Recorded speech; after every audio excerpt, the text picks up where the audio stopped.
মুহূর্তেই বিরাট ঘটনা ঘটে গেছে। পুরো পরিস্থিতি জনগণের অনুকূলে, সুষ্ঠু নির্বাচনের অনুকূলে, বিএনপি ষড়যন্ত্রের বিরুদ্ধে। জনগণকে এই বিষয়গুলো জানা দরকার। আজকে থেকে কাউন্টডাউন শুরু হবে বিএনপির পরাজয়। বিএনপির দম্ভ অহংকার বাংলাদেশের জন্য বিচ্ছিন্ন হয়ে যাবে। তফসিল ঘোষণার পর মুহূর্তেই বিএনপির জন্য প্রতিকূল পরিবেশ।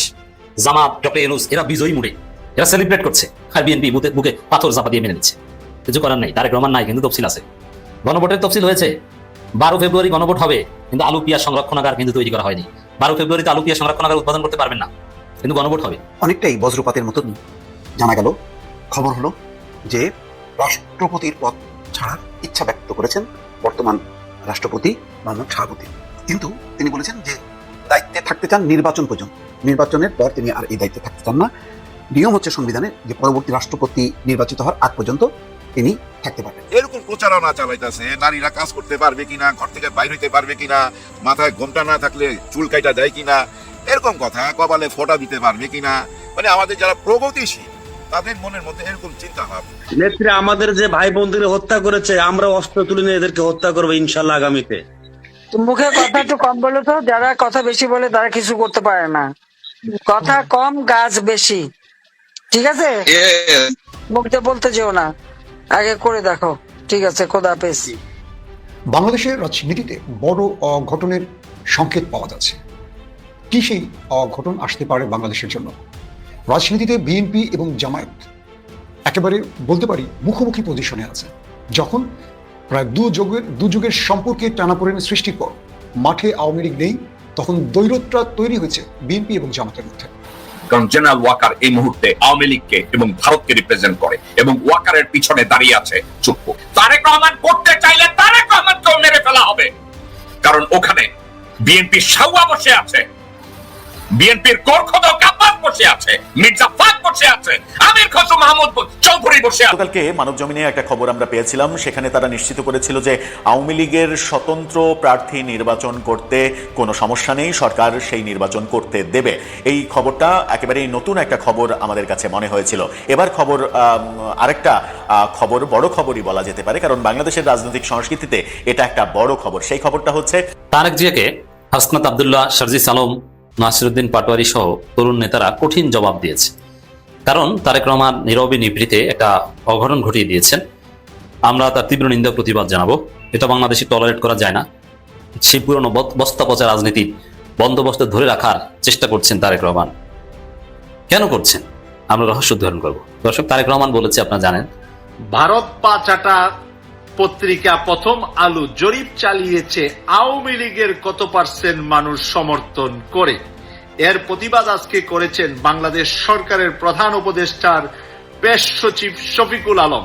তিনি বলেছেন, কতটুকু নীতি নৈতিকতাহীনতা হলে এইরকম জরিপ বাংলাদেশে চালাতে পারে, যে আওয়ামী লীগের উপরে মানুষের কতটুকু বিশ্বাস, কতটুকু মানুষ ভোট দিবে। তাই আমি ডক্টর মোহাম্মদ ইউনূস স্যারকে একটা স্যালুট জানাচ্ছি যে উনার প্রেস সচিব শফিকুল আলম এর প্রতিবাদ জানিয়েছেন, নিন্দা জানিয়েছেন, ঘৃণা। জাতীয় নির্বাচন ও গণভোটের তফসিল ঘোষণার ঠিক আগ মুহূর্তে এবং পরে মুহূর্তেই বিরাট ঘটনা ঘটে গেছে। পুরো পরিস্থিতি জনগণের অনুকূলে, সুষ্ঠু নির্বাচনের অনুকূলে, বিএনপি ষড়যন্ত্রের বিরুদ্ধে। জনগণকে এই বিষয়গুলো জানা দরকার। আজকে থেকে কাউন্টডাউন শুরু হবে বিএনপির পরাজয়ের। বিএনপির দম্ভ অহংকার বাংলাদেশের জন্য বিচ্ছিন্ন হয়ে যাবে। তফসিল ঘোষণার পর মুহূর্তেই বিএনপির জন্য প্রতিকূল পরিবেশ। জামাত, ডক্টর ইউনূস এরা বিজয়ী মুডে, এরা সেলিব্রেট করছে, আর বিএনপি বুকে পাথর চাপা দিয়ে মেনে নিচ্ছে। কিছু করার নাই, তারেক রহমান নাই, কিন্তু তফসিল আছে। গণভোটের তফসিল হয়েছে। 12 ফেব্রুয়ারি গণভোট হবে, কিন্তু আলু পিয়াজ সংরক্ষণাগার কিন্তু তৈরি করা হয়নি। 12 ফেব্রুয়ারিতে আলু পিয়াজ সংরক্ষণাগার উৎপাদন করতে পারবেন না, কিন্তু গণভোট হবে। তো গণভোটে বিএনপি কি নায়ের পক্ষে নেবে না হায়ের পক্ষে নেবে, এটাই স্পষ্ট না। মানে তফসিল হয়ে গেছে, আর বিএনপি কোন পক্ষে, এটা বিএনপি নেতারা জানে না, বিএনপি কর্মীরাও জানে না। যেমন জঙ্গল আবিদিন ফারুক বলেছিলেন যে না ভোট দিতে হবে গণভোটে, না ভোট দেওয়ার আহ্বান জানিয়েছিলেন, কিন্তু বিএনপির অন্য নেতারা বা কর্মীরা বলতে পারবে না যে আসলে তাদের না ভোট দেওয়া উচিত, না ভোট দেওয়া উচিত। আর জামাত চরমের লোকজন সবাই জানে যে তারা হা ভোটের পক্ষে। মজা না? তো বিএনপি আসলে তাদের যে কোনো প্রস্তুতি নাই, তারা যে বেকায়দে আছে, এটা তো স্পষ্ট বুঝতে পারছেন। তো দর্শক, তফসিল ঘোষণা আগে আরেকটা ঘটনা ঘটেছে, এটা মজা। মানে বিএনপি কত বড় ধরা খেয়েছে তফসিলের ঠিক আগ মুহূর্তে। জাতীয়ভাবে তফসিলকে কেন্দ্র করে বিএনপির রাম ধরা খাওয়াটা আলোচনায় আসেনি, এটা আগে আপনাদেরকে জানাই। এতে বুঝবেন যে পুরো পরিস্থিতি বিএনপির প্রতিকূলে। বিএনপি পরাজয়ের দ্বার প্রান্তে। 12 ফেব্রুয়ারি হবে বিএনপির কবর রচনার ফেব্রুয়ারি। কবর বলতে রাজনৈতিক কবর, কেউ মার খাবে না। জামাতের প্রার্থীরা জিতলে বিএনপির প্রার্থীকে বাড়ি যেয়ে তাকে বুকে জড়িয়ে ধরবে, কেউ পালাবে না। জামাতের প্রার্থীরা কোনো হ্যাডম দেখাতে পারবে না, দেখালে খবর আছে। বিরোধী দল সরকারি দল সবাই হবে সমান অধিকারের। আজকে যিনি বিরোধী দল, পরে তো তারা সরকারি দলে যাবেন, কোনো সংঘাত হানাহানি হবে না। তো তফসিল ঘোষণার ঠিক আগ মুহূর্তে যেটা ঘটেছে, ওই যে ছোট দল বড় দলের প্রতীকে নির্বাচন করবে, বিএনপির একটা ফাইল ছিল, নির্বাচন কমিশন নানানভাবে চিঠি দিয়েছে নির্বাচন কমিশনকে, এবার চেষ্টা করেছে যে কোনো দলের প্রতীকে নির্বাচন করতে পারবে, আগের মতোই আইন থাকে, কিন্তু না। নির্বাচন কমিশনের অনর সিদ্ধান্ত, সরকারের অনর সিদ্ধান্ত যে রেজিস্টার্ড পলিটিক্যাল পার্টিগুলোকে তার নিজ দলের প্রতীকে নির্বাচন করতে হবে। তো সরকারকে চাপ দিয়ে নির্বাচন কমিশনকে চিঠি দিয়ে বিএনপি এখানে কিছু করতে পারেনি। প্রত্যেক দলকে তার নিজ নিজ প্রতীকে নির্বাচন করতে হবে। বিএনপি পরে আদালতে গিয়েছিল, রিট করেছিল যে এটা কেন অবৈধ ঘোষণা করা হবে না, কিন্তু শেষ পর্যন্ত শুনানি শেষে ওটা খারিজ হয়েছে। এর মানে প্রত্যেক দলকে তার নিজ দলের প্রতীকে নির্বাচন করতে হবে। তাই তফসিলের আগ মুহূর্তে এই ঘটনা ঘটেছে। তফসিলের আগ মুহূর্তে বিএনপি আর একটা বিরাট ধরা গেল, বিএনপির একটা স্বপ্ন চেষ্টা মাঠে মারা গেল, বোঝে না। তফসিলের পরে কি ঘটেছে? তফসিলের পরে বিএনপির যে অপপ্রচার ছিল, বিএনপির অপপ্রচার ছিল, ডাক্তার জাহেদদের অপপ্রচার ছিল, বিএনপির ভাড়াটিয়া ইউটিউবারদের অপপ্রচার ছিল যে ডক্টর ইউনূস নির্বাচন দেবে না, জামাতি ইউনূস এখনো নির্বাচন যখন জিকির করতো, তখন আমরা অবশ্য বলতাম যে নির্বাচন হতে হবে আরো লেটে, পরিবেশ পরিস্থিতি ঠিক হওয়ার পর। তখন বিএনপির ছাত্র অ্যাক্টিভিস্টরা বলতো যে ইউনূস নির্বাচন দিবে না, এই ছাত্র সংসদ নির্বাচনই দিবে, কোনো জাতীয় নির্বাচন ইউনূস দিবে না। তো বিএনপি পন্থী যারা এই প্রচারণা চালাতেন ইউনূস নির্বাচন দিবে না, তাদের মুখে চুনকালি, এবং জামাত নির্বাচন চায় না এই প্রচারণা যারা চালাতো তাদের মুখে চুনকালি। এখন কি হয়েছে? ইউনূস নির্বাচনের তফসিল দিয়েছে, মানে ইউনূস সরকারের অধীনে নির্দেশেই নির্বাচন কমিশন তফসিল দিয়েছে, আর জামাত এটাকে সেলিব্রেট করছে, স্বাগত জানিয়েছে। তাহলে বিএনপি ছাত্র অ্যাক্টিভিস্টরা এতদিন যে প্রচারণা চালিয়েছে, এটা যে পুরোটা গুজব এবং মিথ্যা অপবাদ প্রমাণিত হয়েছে।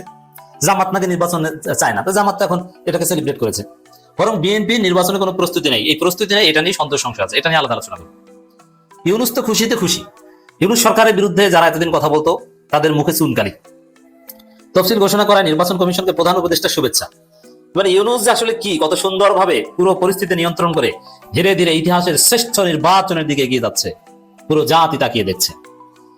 2000 জাতীয় সংসদ নির্বাচন এবং জুলাই জাতীয় সনদ 2025। দেখেন, বিএনপি একটা সময় ওয়ান্স আপন এ টাইম জাতীয় নির্বাচন চাইলেও গণভোট কিন্তু চাইতো না, কিন্তু গণভোটের তফসিল হয়ে গেছে। জুলাই জাতীয় সনদ 2025 বাস্তবায়ন আদেশের উপর গণভোটের তফসিল ঘোষণা করায় নির্বাচন কমিশনকে আন্তরিক শুভেচ্ছা অভিনন্দন জানিয়েছেন প্রধান উপদেষ্টা প্রফেসর ডক্টর মোহাম্মদ ইউনূস। এক শুভেচ্ছা বার্তায় তিনি বলেন, এই তফসিল ঘোষণার মধ্য দিয়ে বাংলাদেশের গণতান্ত্রিক অভিযাত্রা একটি গুরুত্বপূর্ণ মাইলফলক অতিক্রম করল। ঐতিহাসিক গণঅভ্যুত্থানের পর দেশ এখন যে নতুন পথে অগ্রসর হচ্ছে, এই নির্বাচন ও গণভোট সেই পথরেখাকে দৃঢ় করবে, গণমানুষের মতকে প্রাধান্য দেবে এবং নতুন বাংলাদেশের ভিত্তি আরো সুসংহত করবে।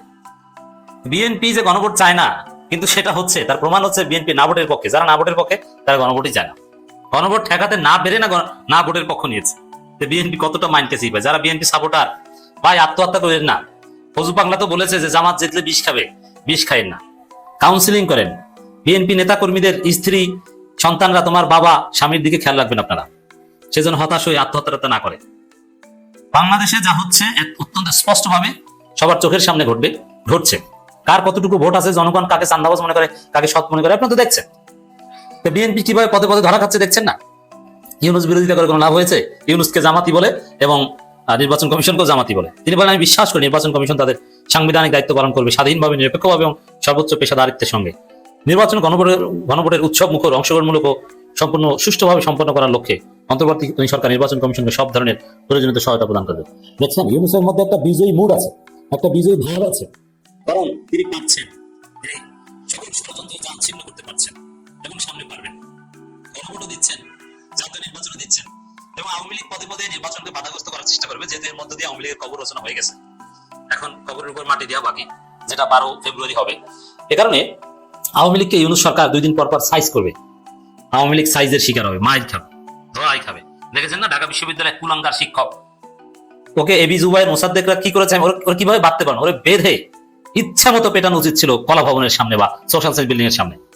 ওরে হাত পা বেঁধে ওখানে শোয়ে রাখা উচিত ছিল, তারপর শিক্ষার্থীদের মাধ্যমে জুতা মারানো উচিত ছিল। আশা করি পুলিশ এই কুলাঙ্গারকে ধরবে। দেশের রাজনৈতিক দলসমূহ, প্রার্থী, গণমাধ্যম, সুশীল সমাজ এবং সর্বোপরি দেশের জনগণের প্রতি আহ্বান জানিয়ে প্রধান উপদেষ্টা বলেন, এই নির্বাচন ও গণভোটের একটি জাতীয় ঐক্যের উদ্যোগ হিসেবে গ্রহণ করুন। ভিন্ন মতের প্রতি শ্রদ্ধা, শান্তিপূর্ণ পরিবেশ এবং গণতান্ত্রিক আচরণ আমাদের সামনের দিনগুলোতে আরো স্থিতিশীল করবে। তিনি বলেন, বাংলাদেশ আজ নতুন ভবিষ্যতের দ্বার প্রান্তে দাঁড়িয়ে আপনাদের সকলের সক্রিয় অংশগ্রহণ ও দায়িত্বশীল আচরণের মধ্য দিয়ে আমরা একটা আধুনিক ন্যায়ভিত্তিক ও সমৃদ্ধ রাষ্ট্র নির্মাণে সফল হব, এ আমার দৃঢ় বিশ্বাস। তো প্রধান উপদেষ্টার মধ্যে ভাব, জামাতের মধ্যে বিজয়ী মুড, আর বিএনপি হতাশ। অনেকটাই বজ্রপাতের মতনই জানা গেল, খবর হলো যে রাষ্ট্রপতির পদ ছাড়ার ইচ্ছা ব্যক্ত করেছেন বর্তমান রাষ্ট্রপতি মোহাম্মদ শাহাবুদ্দিন। কিন্তু তিনি বলেছেন যে দায়িত্বে থাকতে চান নির্বাচন পর্যন্ত, নির্বাচনের পর তিনি আর এই দায়িত্বে থাকতে চান না। নিয়ম হচ্ছে সংবিধানে যে পরবর্তী রাষ্ট্রপতি নির্বাচিত হওয়ার আগ পর্যন্ত তিনি থাকতে পারবেন, কিন্তু তার আগেই তিনি মেয়াদ শেষ হওয়ার আগেই ছাড়তে চান। কেন? সেই ব্যাপারে তিনি রয়টার্সকে একটা হোয়াটসঅ্যাপে সাক্ষাৎকার দিয়েছেন। সেখানে বলেছেন যে অন্তর্বর্তী সরকারের আচরণে তিনি অপমানিত বোধ করেছেন। সেই অপমানের বিষয়ে দুটি তিনি কারণ উল্লেখ করেছেন। একটা বলেছেন যে গত 7 মাসে প্রধান উপদেষ্টা ডক্টর মোহাম্মদ ইউনূস তার সঙ্গে দেখা করেনি, কোনো সাক্ষাৎ করেনি। কিন্তু নিয়ম অনুযায়ী প্রতিটা সফরের আগে, বিদেশ সফরের আগে পরে সাক্ষাৎ করার নিয়ম বা গুরুত্বপূর্ণ কোনো অকেশনে সলা পরামর্শ করা উচিত। এটা হচ্ছে রেওয়াজ, যেটা শেখ হাসিনাও কিন্তু করে গেছেন। এত দাপুটে মহিলা হওয়ার পরেও তিনি কিন্তু রেওয়াজটা অনুসরণ করেছেন, কিন্তু ডক্টর মোহাম্মদ ইউনূস সেটা অনুসরণ করেননি। কেন করেননি তার কোনো ব্যাখ্যাও তিনি দেননি। ডক্টর ইউনূস নিশ্চয়ই আইন কানুন রাষ্ট্রের সবকিছুই জানেন, কিন্তু হয়তো তিনি বলতে পারেন আমি অভ্যুত্থানের মধ্য দিয়ে আসা প্রধান উপদেষ্টা, সুতরাং আমার জন্য এইসব প্রযোজ্য নয়। তবে এগুলি হলো আবেগের কথা, কোনো যুক্তির কথা না। যুক্তির কথা হলো এই যে তিনি শপথ নিয়েছেন এই রাষ্ট্রপতি মোহাম্মদ শাহাবুদ্দিনের অধীনে। ফলে যখন নাকি তিনি শপথ নিয়েছেন তখন রাষ্ট্রের সমস্ত প্রোটোকল তাকে মানতে হবে, কিন্তু তিনি মানেননি। আরেকটা হলো রাষ্ট্রপতি মোহাম্মদ শাহাবুদ্দিনের ছবি বাংলাদেশের বিভিন্ন দূতাবাস মিশন থেকে সরিয়ে ফেলা হয়েছে এক রাতের মধ্যে। কেন, কি কারণে, এটার কোনো ব্যাখ্যা নেই। এবং এই ব্যাপারে তিনি অপমানিত হয়ে রীতিমতো ডক্টর মোহাম্মদ ইউনূসকে চিঠি লিখেছেন যে এভাবে অপমান করার দরকার ছিল না। কেন রাষ্ট্রপতির ছবি সরানো হলো? মনে হচ্ছে যেন ছবি সরানোর মধ্য দিয়ে তাকে অপসারিত করা হলো, কিন্তু বিষয়টা তো না, তিনি শপথেই আছেন। তাহলে কেন এটা করা হলো? তিনি খুব দুঃখ প্রকাশ করে চিঠি লিখেছেন, কিন্তু ডক্টর মোহাম্মদ ইউনূস এটার কোনো উত্তর দেননি। এটাও তার অপমানের একটা কারণ। সংবিধান অনুযায়ী রাষ্ট্রপতির পদটা আলংকারিক, নির্বাহী ক্ষমতা থাকে প্রধান উপদেষ্টা বা প্রধানমন্ত্রীর হাতে। তারপরও আলংকারিক পদ হলেও কখনো কখনো গুরুত্বপূর্ণ হয়ে যায়। যেমন শেখ হাসিনার পতনের পর যখন নাকি শূন্যতা দেখা দেয়, তখন সেই পার্লামেন্ট বাতিল করা, শপথ নেওয়ার এই গুরুত্বপূর্ণ কাজগুলো কিন্তু রাষ্ট্রপতির হাতেই বর্তায়। সুতরাং রাষ্ট্রপতি সারা বছর হয়তো তার পদটা আলংকারিক থাকলেও কোনো কোনো ক্ষেত্রে তার পদটা খুব গুরুত্বপূর্ণ হয়ে দাঁড়ায়, যেটা বিগত সময় দেখা গেছে শেখ হাসিনার পতনের পর। রয়টার্স বলেছে রাষ্ট্রপতির ছবি সব দূতাবাস, কনসুলেট এবং হাইকমিশন থেকে এক রাতে হঠাৎ তা সরিয়ে ফেলা নিয়ে ক্ষোভ প্রকাশ করেন শাহাবুদ্দিন। বলেন এতে ভুল বার্তা গিয়েছিল সবার কাছে, যেন রাষ্ট্রপতিকে সরিয়ে ফেলা হচ্ছে। এতে তিনি খুব অপমানিত বোধ করেছেন বলে ওই সাক্ষাৎকারে উল্লেখ করেন। শাহাবুদ্দিন জানান এই নিয়ে প্রধান উপদেষ্টা ডক্টর মোহাম্মদ ইউনূসকে চিঠিও লেখেন তিনি, তবে কোনো ব্যবস্থা নেওয়া হয়নি। তো এই হচ্ছে অবস্থা। মোহাম্মদ শাহাবুদ্দিন রাষ্ট্রপতি 2023 সালে আওয়ামী লীগের প্রার্থী হিসেবে বিনা প্রতিদ্বন্দ্বিতায় রাষ্ট্রপতি নির্বাচিত হয়েছিলেন। তার অপসারণ নিয়ে এর মধ্যে আন্দোলন হয়েছে, কিন্তু তাতে বিএনপি সম্মতি দেয়নি, কারণ রাষ্ট্রের সর্বোচ্চ পদ হচ্ছে রাষ্ট্রপতি। রাষ্ট্রপতি যদি কোনো কারণে পদত্যাগ করেন বা তার পতন হয়, তাহলে একটা সাংবিধানিক সংকট বিবেচনায় বিএনপি সেই আন্দোলনে সায় দেয়নি। কিন্তু টানাপোড়েন থেকে গেছে। পারতপক্ষে প্রধান উপদেষ্টা রাষ্ট্রপতির সঙ্গে মিট করতেন না এবং বড় বড় কোনো অকেশনেও তারা একত্রিত হতেন না। যে প্রোটোকল অনুযায়ী যে কিছু সৌজন্যবোধ বা শিষ্টাচার, সেটা কিন্তু শেষ পর্যন্ত রক্ষা হয়নি। তো এই ঘটনাটা এই যে পদত্যাগের ইচ্ছা ব্যক্ত করার মধ্য দিয়ে বিষয়টা কিন্তু আবার সামনে চলে আসলো এবং নিশ্চয়ই এটা রাজনৈতিক অঙ্গনে আলোচনা হবে। তবে এর ফলে কোনো সাংবিধানিক সংকট হবে কিনা এটা পরিষ্কার না। যদি তিনি পার্লামেন্ট নির্বাচন পর্যন্ত তিনি পদে থাকেন, নির্বাচনের পর যদি আর দায়িত্ব পালন না করেন, তাহলে কি হবে?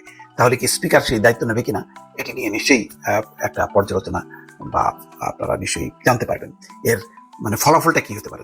এরকম প্রচারণা চালাইতেছে, নারীরা কাজ করতে পারবে কিনা, ঘর থেকে বাইর হইতে পারবে কিনা, মাথায় ঘোমটা না থাকলে চুল কাইটা দেয় কিনা, এরকম কথা, কপালে ফোঁটা দিতে পারবে কিনা।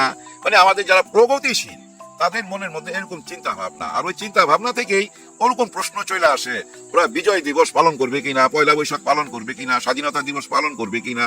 না, কেন করবে না? সব কিছুই করবে। ওনারা তো ওনাদের কথার মধ্যে প্রকাশই কইরা দেয়, ওনারা স্বাধীনতা রক্ষা করতে চায়। 71কে যারা রক্ষা করতে পারেন নাই আপনারা, 71-এর চেতনা কি ভাই? 71 মানে কি? মুক্তিযোদ্ধা মানে কি?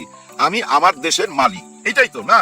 আমি আমার দেশে কোনো অরাজকতা করব না, আমার দেশের টাকা পয়সা লুট হবে না, আমার দেশে কোনো দুর্নীতি হবে না, এইটাই তো ৭১-এর চেতনা।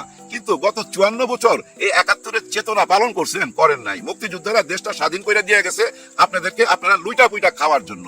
হ্যাঁ, গত ৫৪ বছর রাজনীতিবিদরা যা যা করছেন সবার মধ্যেই কিন্তু কম বেশি দোষ আছে, কিন্তু অথচ আপনারা নির্বাচন করেই আসছিলেন। মানুষের মনের আশা পূরণ করতে পারেন নাই বলেই এখন নতুন একটা প্রশ্ন জাগছে। কেমন প্রশ্ন? আচ্ছা, এই দলকে দেখলাম, এখন এই দলটাকে দেখি, বুঝছেন, যেটা আকার ইঙ্গিতে তারেক রহমান সাহেব বুঝাইতে চাইছিল সেটা কিন্তু জামাতে ইসলাম। দেখেন, এর মধ্যে তারেক রহমান সাহেব একটা মহৎ কাজ করলো। হ্যাঁ, এই যে গত ২ দিন আগে ফার্মগেটের কোন একটা অনুষ্ঠানে, ফার্মগেটই বোধহয় ওই প্রতিষ্ঠানটা, যেখানে ওই অনুষ্ঠানটা হয়েছে, সেই অনুষ্ঠানে ১১১ জন রিটায়ার্ড আর্মি আসছিল। ওই আর্মিদের সঙ্গে কথা বলতে যায়া উনি অতীতের একটা ঘটনা সামনে তুলে ধরলো। উনি নিজে থেকে কিন্তু সামনে তুলে ধরলো যে অতীতে আমি এই মিরপুরের কাছে আন্দোলনে গেছিল, সেখানে তার আম্মাও ছিল, মানে বেগম খালেদা জিয়াও ছিল, সেও ছিল, সে আলাদা একটা মিছিল নিয়ে যাচ্ছিল, সেখানে বাধা দেয় আর্মি পার্সন। ওই আর্মির লোকটাই, উনি মেজর জেনারেল, উনি সামনে বসা, আর উনি অনলাইনে বলতেছে যে আপনার সাথে আমি দুর্ব্যবহার করছি, এই জন্য আমি ক্ষমা প্রার্থী, সরি। চিন্তা করেন কত মহৎ একটা কাজ না? আবার ওই লোকটা, মানে ওই মেজর জেনারেল বলতেছে যে আপনি যেটা মনে রাখছেন এর জন্য আপনার কাছে আমি কৃতজ্ঞ, এবং এটা কোনো ব্যাপার না, মানে টেক ইট ইজি। মানে ব্যাপারটা উনি ভুলেও গেছিল, এখন মনে করাতে মনে পড়ছে। তার মানে কি জানেন, ওনার ব্যক্তিত্বটা আপনি চিন্তা করেন। উনি একজন আর্মি পার্সন, উনি মেজর জেনারেল, উনি আসছে একটা রাজনৈতিক অনুষ্ঠানে। উনি যখনই আসছে ওই রাজনৈতিক অনুষ্ঠানটা কার? বিএনপির। আর বিএনপির ভারপ্রাপ্ত চেয়ারম্যান মানে হবু প্রধানমন্ত্রী কে? তারেক রহমান সাহেব। তারেক রহমান সাহেবের কর্মী তো উনি এখন, তাই না? ওই যে এখানে যে বসছে যারা, তারা তো কর্মী, নাহলে তো আসতো না। বিএনপি সমস্ত আদর্শ মাইনা নিয়েই তো এখানে আসছে, তাই না? আর ওই কর্মীর কাছে উনি ক্ষমা প্রার্থনা করতেছে, ব্যাপারটা বুঝেন। কিন্তু আমার যেটা মনে হইলো কি জানেন, উনি ব্যক্তিত্বহীন। কে? ওই যে মেজর জেনারেল যিনি এখানে আসছে, উনি তো ভাই সবকিছু মাইনাই আসছে, দল কর্তৃক আসছে। ওই কর্মীর কাছে ক্ষমা চাওয়ার কিছু নাই, কিন্তু এই ক্ষমাটা চাওয়ার পিছনে অন্য একটা কিছু ইঙ্গিত আছে। আর ওই ইঙ্গিতের আগে শুধু এইটুকুই বলবো, ওই যে আর্মি অফিসার যিনি ওইখানে আসছেন, উনি ব্যক্তিত্বহীন একটা মানুষ। হ্যাঁ, একদম পুরাই ব্যক্তিত্বহীন। উনাকে যদি বকা দিয়া থাকে, ওনার সাথে যদি খারাপ ব্যবহার করে থাকে, উনি কেন এখানে আসলেন? উনি তো সাধারণ মানুষ না। আপনি ভাই চিন্তা করেন, আপনাকে আমি রাস্তাঘাটে অপমান করছি, এখন আমি আপনাকে দাওয়াত দিলে আপনি আসবেন? নিশ্চয়ই আসবেন না, কারণ আপনি এটা মাইন্ডে রাখবেন, আমাকে সবাই সামনে অপমান করছে। আর যদি আপনি আসেন, তার মানে আপনি আমাকে মাইনা নিয়েই আসতেছেন, ওই বকা ঝকা মাইনা নিয়েই তো আপনি আসছেন। আপনার কাছে সরি বলার কিছু নাই। আসলে এই সরিটা বলার পিছনে না আরেকটা উদ্দেশ্য কাজ করতেছে। আমার মনে হয় তারেক রহমান সাহেব সঠিক একটা সিদ্ধান্ত নিছে, এবং খুব কায়দা কইরা উনি সবাইকেই সরি বইলা দিছে। সবাই বলতে কারা? দেখেন, 111-এর সময় তারেক রহমান সাহেবের উপরে যে জুলুমটা হয়েছে, এই জুলুমটা কারা করছে? আমরা তো জানি ভাই, এর সাথে আর্মি পার্সনরা জড়িত ছিল, কিছু কিছু অসৎ আর্মি জড়িত ছিল, তাই না? ওনারা তো উনাকে এই অত্যাচারটা করছে। উনি কি আকার ইঙ্গিতে তাদেরকেও সরি বইলা দিল? এমন কি হইতে পারে? হ্যাঁ, হইতে পারে। তাদের উদ্দেশ্য এই সরি বলাটা। কিন্তু দেখেন, কেন এটা আমি বলতেছি যে তাদের উদ্দেশ্যে বলছে? এই যে 5ই আগস্টের পরে, দেখেন ভাই ব্রাদার, এই 5ই আগস্টের পরে যাদের উপরে জুলুম হয়েছে, যারা আয়না ঘরে ছিল, যাদের উপরে অত্যাচার হয়েছে, সবাই কিন্তু অপরাধ বিচার ট্রাইব্যুনালে বিচার চাইছে, অথবা এই সোশ্যাল মিডিয়াতে আইসা উনি অভিযোগ করছে ওনার উপরে কি জুলুম হয়েছে। কিন্তু তারেক রহমান সাহেব কি কখনই মুখ খুলছে, কখনই বলছে যে আমার উপরে জুলুম হয়েছে, আমার উপরে এরা জুলুম করছে, অত্যাচার করছে? দেখেন, কখনই বলে নাই। আর না বলাতে পাবলিকও একটা জিনিস বানায় নিছে নিজে নিজে মনে মনে, যে তারেক রহমান সাহেব যে আসতেছে না, খুব সম্ভব তাদের ভয়ে। কারণ ওই টাইমে যারা জুলুম করছে তাদের মধ্যে অনেকেই তো ভাই এখনো আর্মি অফিসার, এখনো তো ভাই ওই খাকি পোশাকে আছে, তাই না? আর্মির ড্রেসে আছে। তাদের ভয়ে কি আসতেছে না? এরকম প্রশ্ন আসছে না? আরো এর মধ্যে অনেক রকম প্রশ্ন আসছে যে তুরস্কের গোয়েন্দারা নাকি ওনাকে মেরে ফেলবে, এরকম কথাও আসছে। আসলে তুরস্কের গোয়েন্দার কথাটা আসছে ভারত থেকে। ভারতের মিডিয়া এটা প্রচার করছে। এই প্রচার করার পিছনে কারণ কি জানেন?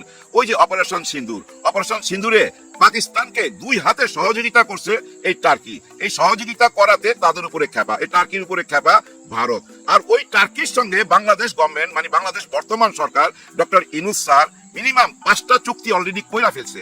এগুলা সামরিক প্রতিরক্ষার চুক্তি, যেমন ওই ড্রোন ক্যামেরা আনবে, ওই ড্রোন ভাই ওই ভিডিও করার জন্য না, এগুলা যুদ্ধেতে কাজে লাগে। শুধু ড্রোন ক্যামেরা আনবে না, ওনারা এখানে একটা ড্রোনের ফ্যাক্টরিও করবে, এখানেই ড্রোন উৎপাদন হবে। এরকম আরো 5টা চুক্তি আছে, এই চুক্তিগুলো অলরেডি কইরা ফেলছে, কার্যক্রম চলতেছে।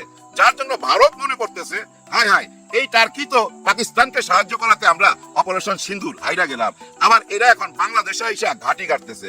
তার মানে কি তাদের উদ্দেশ্য কি? তাদের উদ্দেশ্য এমন কিছু না তো যে জামাত ইসলামকে ক্ষমতায় দিয়া আমাদেরকে হুমকির মুখে ফেলাই দিবে, এরকম চিন্তা ভাবনা করতেছে। কারণ এই মুহূর্তে রর কার্যকলাপ তো খুবই দুর্বল, যার জন্য তারা ভারতে বসে এরকম একটা গুজব ছড়ায় দিছে যে টার্কির গোয়েন্দারা তারেক রহমান সাহেবকে মেরে ফেলতে পারে। এই গুজব ছড়ানো হয়েছে। দেখেন, গুজব চতুর্মুখী গুজব, কিন্তু আসলে উনি কেন আসতেছে না এটা একমাত্র উনিই জানে। আমি এর আগেও বলছি, পৃথিবীর সমস্ত গোয়েন্দা একসাথে বৈশা এটার অনুসন্ধান কইরা বাইর করতে পারবেন না। উনি যে স্ট্যাটাসটা দিছিল যে আমি কেন আসতেছি না, আমার প্রবলেম আছে, এই সিদ্ধান্তটা আমার একার উপরে না, মানে অন্য কাউকে জড়াইছে। এই অন্যরা কারা এটা তো আমরা জানি না, না জানার কারণে আমরা এই গুজব ছড়াইছি। যাই হোক, গুজব টুজব সবকিছুর মধ্যে দিয়া আজকে সন্ধ্যার পরে এই সূর্যটা ডুবার সঙ্গে সঙ্গেই তফসিল ঘোষণা হয়ে যাবে। আর এই তফসিল ঘোষণার জন্য আমরা অপেক্ষায় আছি গত 1.5 বছর। অনেকেই বলতো, অনেক মোড়লকে দেখছি এই অনলাইনে এসে বলতে কোনোদিনই নির্বাচন দিবে না, ফেব্রুয়ারিতে নির্বাচন হবে না। কিন্তু যাই হোক, শেষ পর্যন্ত তফসিল ঘোষণা হচ্ছে, এবং এই তফসিল ঘোষণার হওয়ার পর যে আলোচনাটা সামনে আসবে সেই আলোচনাটা কি জানেন? বর্তমান দেশের যে পরিস্থিতি, এই পরিস্থিতিতে সঠিক নির্বাচন হবে কি না। দেখেন, আজকেও ফার্মগেট অবরুদ্ধ। কেন অবরুদ্ধ? আজ থেকে 4 দিন আগে ছাত্র দলের কেউ একজন ছাত্রকে অত্যাচার করছে, জুলুম করছে, পিটাইছে, যার কারণে উনি হাসপাতালে ছিল, আইসিইউতে ছিল, আইসিইউতে আজকে মারা গেছে। মারা যাওয়ার পর এই যে আন্দোলন এবং রাস্তাঘাট জ্যাম, দেখেন এইসব পরিস্থিতি কিন্তু শুধু এই ঢাকার ফার্মগেটেই না, শুধু ফার্মগেটেই না, দেশের অনেক জায়গায় এরকম ঘটনা ঘটতেছে। কিন্তু তফসিল ঘোষণার পর এই দায়িত্বটা কার উপরে? দেশের আইন শৃঙ্খলাকে সঠিক পথে আনার দায়িত্ব কার? নির্বাচন কমিশনারের উপরে, অন্য কারো উপরে না, ওনার হাতে চলে যাবে। তফসিল ঘোষণার 24 ঘন্টার মধ্যে আইন কানুনের অবস্থার যদি উন্নতি না হয়, তাহলে ভাই আমিও প্রশ্ন করব, আপনারাও প্রশ্ন করবেন, কিভাবে নির্বাচন হবে? আইন কানুনের পরিস্থিতি ওই পর্যন্ত নিতে হবে। কোন পর্যন্ত? 111 এর কথা বলতেছি। 111 এর অনেক খারাপ দিক আছে, কিন্তু 111 যখন আসছিল মানুষ কিন্তু ফুলের মালা দিছিল, হাততালি দিছিল। কারণ হইছে এই দেশের যারা টাকা পয়সা লুট করছে, তারা ড্রেনে, কালভার্টের নিচে, রাস্তাঘাটে, ময়লার ঝুড়িতে টাকা ফেলে দিতেছিল। জানের ভয়ে একজন আরেকজনকে নিয়ে পালাইতেছিল, এবং জানের ভয়ে ভাই নিজের বাড়িতে ঘুমাইতে পারতো না, পালায়া থাকতো। আর্মির পায়ের আওয়াজ শুনলেই ভাই হার্টফেল করে মারা যাইতো, এরকম একটা অবস্থা করছিল। এবং কে ধনী, কে গরিব, কে মন্ত্রী, কে এমপি, কার কতখানি পাওয়ার, কোনো কিচ্ছুই তোয়াক্কা করে নাই। ভোটের আওয়াজে, মানে ভোটের লাঠিতে সব ঠিক করে ফেলাইছিল। ঠিক ওই জায়গাটা তুলে আনতে হবে, 111 এর ঠিক ওই জায়গাটা আবার তুলে আনতে হবে। আগামী 24 ঘন্টার মধ্যে ওই অবস্থা করতে হবে, পুরো দেশকে ঠান্ডা করতে হবে। যদি ঠান্ডা না করতে পারেন, এই গত 15 মাস যেভাবে চলতেছিল, আগামী 24 ঘন্টা বা 36 ঘন্টা বা 48 ঘন্টা যদি এরকম চলতে থাকে, তাহলে ধৈর্য নিতে হবে, নির্বাচন ঠিক মতো হইতে পারবে না। সরকার ঠিকই নির্বাচন দিবে, কিন্তু অনেক মা তার সন্তান হারাবে, অনেক বোন তার ভাইকে হারাবে। ভাই, গন্ডগোল হবেই, হইতে বাধ্য। কারণ কি জানেন? কোনো ব্যালেন্স নাই তো। দেখেন, এই যে তারেক রহমান সাহেব বলছিল না যে প্রতীক না, দেখতে হবে প্রার্থীর দিকে উনি তাকাইতে বলছে, প্রতীকের দিকে না। অথচ দেখেন, এই যে সুনামগঞ্জের একটা আসনে, যে আসনে শিশির মনির সাহেব আছে, ওই আসনে বিএনপির যে প্রার্থীকে দেওয়া হয়েছে, আমি ওই প্রার্থীর দিকে তাকাইয়া দেখলাম তারেক রহমান সাহেব তো প্রার্থীকেই বাইচা নিছে। এই প্রার্থী ভাই হাঁটতেই পারে না, আল্লাহ ওনাকে সুস্থ করুক, এটাই দোয়া করি। কিন্তু ওনার পরিবার দাঁড়ায় রয়েছে চারিদিক থেকে, আর উনি হাঁটতেছে। ওই যে ছোটবেলায় যেমন বাচ্চাদেরকে হাঁটা শিখায় না মা বাপ, ওরকম ভাবে ওনাকে বলতেছে আরেকটা পা দেন, আরেকটা পা দেন, মানে সবকিছু রেডি, আশেপাশে থেকে লোক রেডি, যদি পয়লা যাইতে চায় ধৈর্য ফেলাবে। চারিদিকে আজান হচ্ছে, তাই একটু থামলাম, আপনারা একটু দেখেন। আল্লাহ আল্লাহ।